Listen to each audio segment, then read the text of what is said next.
तो दोस्तों स्वागत है आपका मेरे चैनल में। और गेस्ट टीचर की निकली हुई है भर्ती, वो भी 2 ज़िलों में, और जिसके बारे में हम आज जो है पूरा डिटेल्स जानने वाले हैं। तो अगर आपने अभी तक मेरा चैनल सब्सक्राइब नहीं किया है तो प्लीज़ सब्सक्राइब द चैनल। और चलिए आगे बढ़ते हैं। तो चलिए देखते हैं।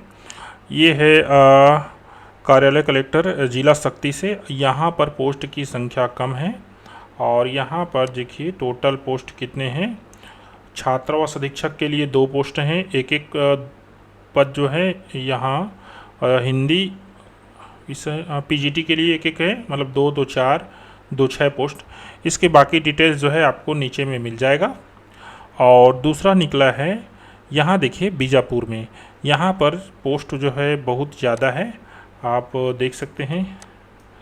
पोस्ट जो है यहाँ पर है 56 पोस्ट, और इसमें इंक्लूड है छात्रावास अधीक्षक भी। तो छात्रावास अधीक्षक के कितने 3 4 7 पोस्ट हैं। तो आप यहाँ पर फॉर्म डाल सकते हैं। और चलिए आगे बढ़ते हैं, क्या क्या इनकी जो क्वालिफ़िकेशन है, आयु सीमा है। तो आगे बढ़ते हैं। दोनों के लिए जो बाकी जो डिटेल्स हैं वो सेम हैं। तो चलिए आगे बढ़ते हैं। रिक्तियों की संख्या हो गया, पदों हेतु तो अनिवार्य शैक्षणिक। तो टीजीटी क्या चीज़ होता है, देखिए ट्रेंड ग्रेजुएट टीचर को टीजीटी बोलते हैं।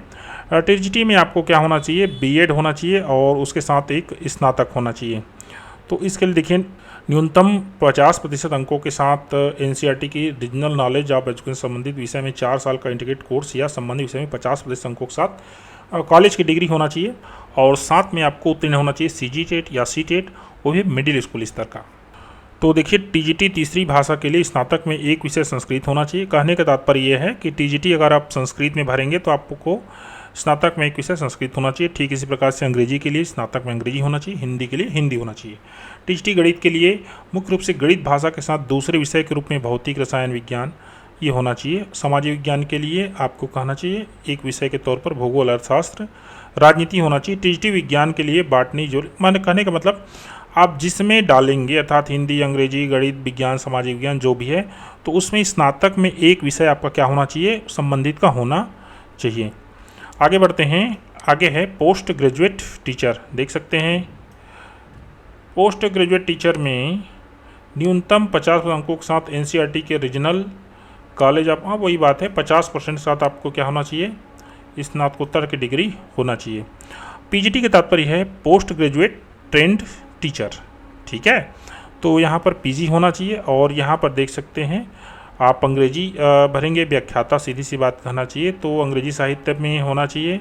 हिंदी, गणित, मतलब जिसमें आप भरना चाहेंगे, हिंदी, गणित, भौतिक, रसायन, तो उसमें आपको क्या होना चाहिए, स्नातकोत्तर होना चाहिए। और उसके साथ जो है मान्यता प्राप्त विश्वविद्यालय से बीएड या समकक्ष डिग्री। ये टीजीटी के लिए भी सेम चीज़ होगा। यहाँ पर हमने देखा नहीं, देखिए टीजीटी के लिए यहाँ पर देखिए किसी मान्यता प्राप्त विश्वविद्यालय से बीएड या समकक्ष डिग्री, राज्य शैक्षिक पात्रता परीक्षा, हाँ ये याद रखें, ये ज़्यादा बिल्कुल पात्रता परीक्षा जो है आपको उत्तीर्ण होना चाहिए मिडिल स्कूल का टीजीटी के लिए। लेकिन पीजीटी के लिए इसकी ज़रूरत नहीं है। किसकी ज़रूरत नहीं है, सी टेट की या सीजी टेट की। अब चलिए वांछनीय योग्यता को छोड़ते हैं, आगे बढ़ते हैं। छात्रावास अधीक्षक के लिए क्या होना चाहिए, तो छात्रावास अधीक्षक के होना चाहिए किसी मान्यता प्राप्त विश्वविद्यालय से न्यूनतम स्नातक का डिग्री होना चाहिए। वांछनीय क्या है, तो मनोविज्ञान में डिप्लोमा, अनुभव बोल रहा है, ठीक है। आयु कितना होना चाहिए, तो देखिए फ्रेश अभ्यर्थी शिक्षक के लिए 1 अप्रैल 2023 की स्थिति में कितना होना चाहिए, 21 वर्ष, और अधिकतम कितना होना चाहिए, 60 वर्ष होना चाहिए। छात्रावास के लिए न्यूनतम 26 और अधिकतम कितना होना चाहिए, 45 होना चाहिए। सेवानिवृत्त शिक्षक भी इसमें डाल सकते हैं अगर उनके पास जो है चिकित्सा सा फिटनेस प्रमाण पत्र उनको जमा करना पड़ेगा। चलिए आगे बढ़ते हैं। चयन प्रक्रिया कैसे होगा, तो देख लीजिए चयन प्रक्रिया कैसे होगा। जिला समितियों के अधीन विद्यालय के प्राप्त आवेदनों का परीक्षण उपरांत पात्र जो है जिला समिति, अर्थात जिला में जो समिति बनेगा उसके हिसाब से जो है यदि आवश्यक हुआ तो साक्षात्कार भी लिया जा सकता है, ठीक है। आगे बढ़ते हैं।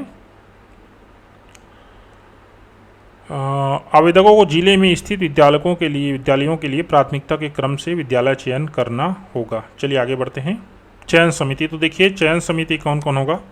चयन समिति में होने वाले हैं यहाँ पर देखिए, चयन समिति में कलेक्टर होगा, परियोजना प्रशासक आदिवासी विभाग का, आदिवासी विकास योजना का, जिला शिक्षा अधिकारी होंगे, ये सभी क्या होंगे, सदस्य होंगे जो चयन समिति होगा उसमें। तो इसको नहीं देखते हैं ज़्यादा, आगे बढ़ते हैं। छठवां देखिए, अब जो मेरिट सूची जो तैयार होना है मोस्ट इम्पॉर्टेंट, वो कैसे तैयार होगा ये देख लीजिए आप, ये ज़्यादा इम्पोर्टेंट देखिए।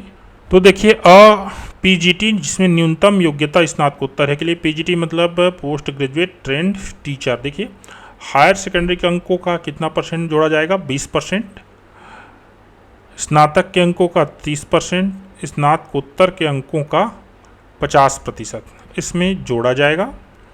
अतिरिक्त अंक जो है आपको मिलेंगे, कार्य अनुभव 3 वर्ष है तो 3 अंक, 4 वर्ष है तो 4 अंक, 5 वर्ष या अधिक के लिए 5 अंक ये दिया जाएगा। ठीक है, 3 वर्ष से अधिक अनुभव पश्चात 6 माह से अधिक अनुभव को पूर्ण वर्ष माना जाएगा। आगे बढ़ते हैं। जिसकी माध्यमिक, हाई स्कूल, हायर सेकेंडरी तथा महाविद्यालयीन शिक्षा अंग्रेजी माध्यम में हुआ हो, बिल्कुल देखिए ना, माध्यमिक मतलब high, middle, high, higher secondary, ये सभी अगर जो है किस में हुआ हो, क्या बोलते हैं, इंग्लिश मीडियम में, तो 5 अंक दिया जाएगा। केवल महाविद्यालयीन शिक्षा अंग्रेजी में हुई तो 4 अंक, हायर सेकेंडरी तक शिक्षा का अंग्रेजी में तो 2 अंक। तो ये इस प्रकार से आपका मेरिट लिस्ट जो है तैयार किया जाएगा। टीजीटी जिसमें न्यूनतम योग्यता स्नातक, उसके लिए देख लीजिए, ये इस प्रकार से लगभग वही है, कोई अलग नहीं है। स्नातक का 50% है और इसमें स्नातकोत्तर का 50% है, वही फ़र्क है। तो इस प्रकार से क्या किया जाएगा, मेरिट लिस्ट तैयार किया जाएगा। आगे बढ़ते हैं। अनुभव प्रमाण पत्र मान्य करने हेतु शासकीय अनुदान प्राप्त शाला में कार्य किए होने पर ही मान्य होगा। ध्यान से देखिए, शासकीय शाला, केंद्र राज्य शासन के अधीन शासकीय अनुदान प्राप्त शाला, प्राइवेट स्कूल को इसमें इंक्लूड नहीं किया जा रहा है। आगे, नियुक्ति के संबंध में पैनल लिस्ट के अतिथि शिक्षक को किसी प्रकार का नियुक्ति आदेश जारी नहीं किया जाएगा। ये तो होता ही है भाई। मानदेय सबसे महत्वपूर्ण देखिए, मानदेय क्या पेमेंट होगा। फ्रेश अभ्यर्थी शिक्षक, पारिश्रमिक मानदेय का भुगतान फ्रेश अभ्यर्थी शिक्षकों को व्याख्यान कालखंड के आधार पर किया जाएगा, मतलब जितना पीरियड आप पढ़ाएंगे उसके हिसाब से आपको मिलेगा। पारिश्रमिक देख लीजिए, पीजीटी 320 रुपये प्रति कालखंड के मान से अधिकतम 45,000 रुपया। इस हिसाब से देखा जाए तो आप एक दिन में अगर 5 कालखंड पढ़ाते हैं तो 3 पंचे 1500 और 15 मतलब मैक्सिमम 4500, वही वाली बात है। और टीजीटी जो है अर्थात जो मिडिल स्कूल लेवल है उसके लिए 300 है। अतिथि शिक्षकों को अधिकतम 5 कालखंड प्रतिदिन और अधिकतम 6 कालखंड आवंटित किया जा सकेगा। ठीक है, छात्रावास अधीक्षक के लिए देख लीजिए क्या होगा, 1200 रुपये प्रति दिवस, अर्थात प्रति दिवस के हिसाब से 30,000 तो 36,000 लगभग महीना यहाँ पर बनेगा। सेवानिवृत्त शिक्षक के लिए क्या है, तो इसके लिए यदि कोई होंगे तो पढ़ लीजिएगा, हम इससे आगे बढ़ रहे हैं। सामान्य निर्देश अतिथि शिक्षकों हेतु, तो ये निर्देश जो है वो उतना महत्वपूर्ण नहीं है इसमें। और कुछ आगे बढ़ते हैं। आवेदन करते हुए सामान्य निर्देश, ये महत्वपूर्ण है। देखिए, पदों की संख्या में परिवर्तन हो सकता है।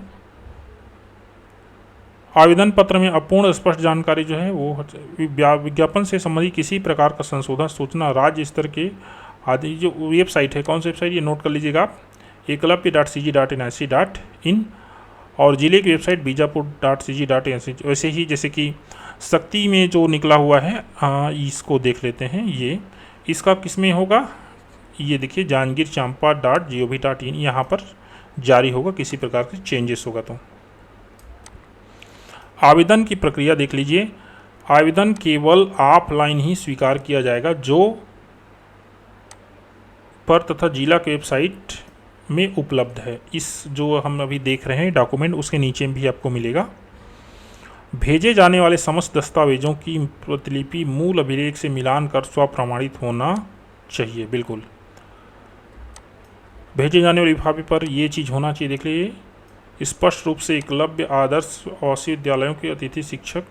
बिल्कुल, आवेदन की अंतिम तिथि 10 मई 2023 है। ठीक है, ये किसके लिए है? बीजापुर के लिए है। और जांजगीर चांपा के लिए आखिरी तिथि देख सकते हैं, अंतिम तिथि है 15 मई 2023। तो ये दोनों को ध्यान रखिएगा। जो टर्म्स एंड कंडीशन है दोनों के लिए सेम है, बस अंतिम तिथि में फ़र्क है। आगे हैं हाँ 10वां आगे मूल दस्तावेजिक सूची देख लीजिए। तो यहाँ पर ये सभी प्रमाण पत्र आपको लगाना पड़ेगा, सीजी टेट या सी टेट जो भी होगा। यहाँ पर कार्य अनुभव का प्रमाण पत्र आपको लगाना पड़ेगा। ये हो गया। आगे बढ़ते हैं। ये हो गया परिशिष्ट 3। तो देखिए एकलव्य आदर्श विद्यालय में अंशकालीन के फ्रेश आवेदन पत्र, इसी आवेदन पत्र को आपको निकाल कर इसमें समस्त डेटा जो है फिल करके आपको जो है भेजना है। और आगे बढ़ते हैं। ये है सेवानिवृत्त शिक्षकों हेतु, वो ऊपर वाला देखे तो वो फ्रेश है, ये सेवानिवृत्त शिक्षकों हेतु है, शासकीय सेवा। चलिए आगे बढ़ते हैं। और सेवानिवृत्त कर्मचारियों के लिए सेवानिवृत्ति के पूर्व अंतिम नियंत्रणकर्ता अधिकारी की अनुशंसा। तो चलिए इस तरह से हमने पूरा जो डिटेल देख लिया। मूल बात कहना चाहिए 15 मई जो है लास्ट डेट है जांजगीर का। बीजापुर में डालना चाहेंगे तो लास्ट डेट है 10 मई। योग्यता क्या है? स्नातकोत्तर टीजीटी के लिए, स्नातकोत्तर के साथ आपको सीजी टेट या सी टेट, और पीजीटी के लिए होगा आपको स्नातकोत्तर। तो धन्यवाद दोस्तों। अगर इसमें किसी प्रकार से आपको दिक्कत आ रही है तो आप मेरे को नीचे कमेंट कीजिए, मैं आपको गाइड कर दूंगा। ये दोनों डॉक्यूमेंट जो है नीचे मैं लिंक में डाल दे रहा हूँ, आप वहाँ से डाउनलोड कर लीजिएगा। और चैनल को सब्सक्राइब करना ना भूलिएगा, क्योंकि मैं आपके लिए ऐसे वीडियो आगे लाता रहूँगा। धन्यवाद दोस्तों। शुभ रात्रि।